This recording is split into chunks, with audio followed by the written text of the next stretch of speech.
L'hypervigilance, c'est ça, c'est le fait un petit peu d'être aux aguets. On a l'impression d'être un peu toujours davantage à l'affût de ce qui se passe dans notre environnement. On va sursauter, donc on entend un bruit fort, on va sursauter davantage.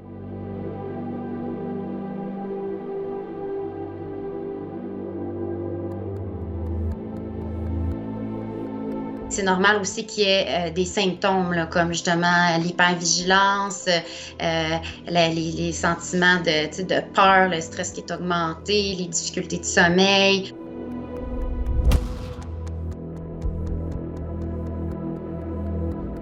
C'est une réaction pour se protéger finalement. En étant hyper vigilant, on se sent plus en sécurité. On se dit, OK, ben, je me protège.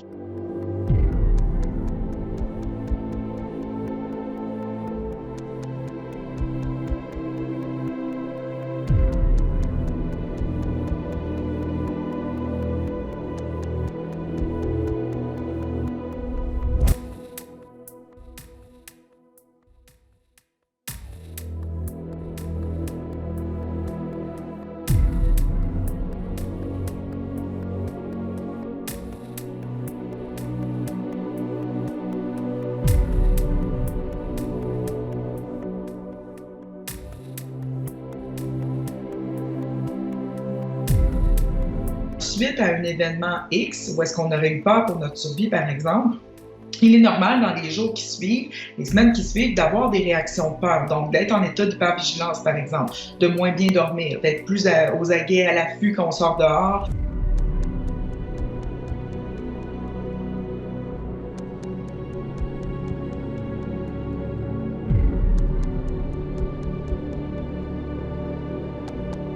La région va augmenter sa consommation, en fait, donc va devoir travailler plus fort. Et ce qu'on voit, c'est qu'il y a certaines pathologies, notamment les troubles anxieux, les gens qui souffrent de troubles de stress post-traumatique, il y aurait davantage d'activation dans ces régions-là, donc ils l'activent plus qu'un individu qui ne souffre pas de ce genre de pathologie-là, et ils activent moins les régions qui sont importantes pour réguler les émotions. Alors, c'est comme un peu si leur système de peur fonctionnait de façon plus exacerbée. Et à l'inverse, le système qui régule la peur fonctionne moins bien.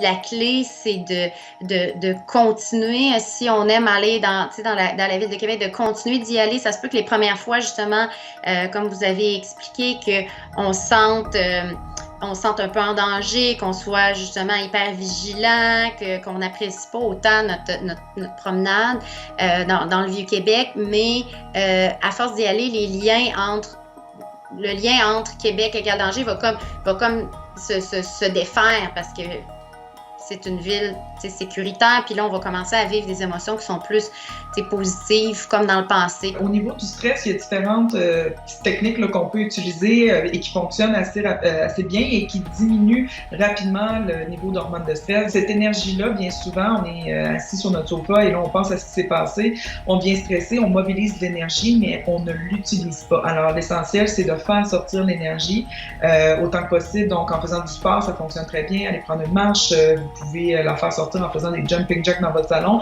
L'important, c'est quand on sent justement qu'on a une espèce d'irritabilité qui augmente, c'est souvent de l'énergie qui a été mobilisée, du stress, qui peut sortir tout croche, des fois en colère spontanée, etc. Donc, on tente de la canaliser du mieux possible, donc en bougeant, par exemple. De comprendre que c'est une réaction normale, adaptative, ça aide beaucoup de gens de dire, OK, je suis pas en train de devenir folle ou fou, là. C'est correct, c'est normal. Une autre façon de faire, c'est de respirer, j'appelle la respiration bédaine. Donc, l'idée, c'est de faire le plus gros ventre possible. On inspire tranquillement et on expire environ au même rythme. Et l'idée ici est très simple, c'est que si vous arrivez à faire une respiration profonde comme ça, de façon répétée, ce que vous dites à votre cerveau, c'est que vous ne pouvez pas être ici maintenant en danger de mort. D'essayer de prendre soin de soi le plus possible, de faire les choses qui nous font du bien.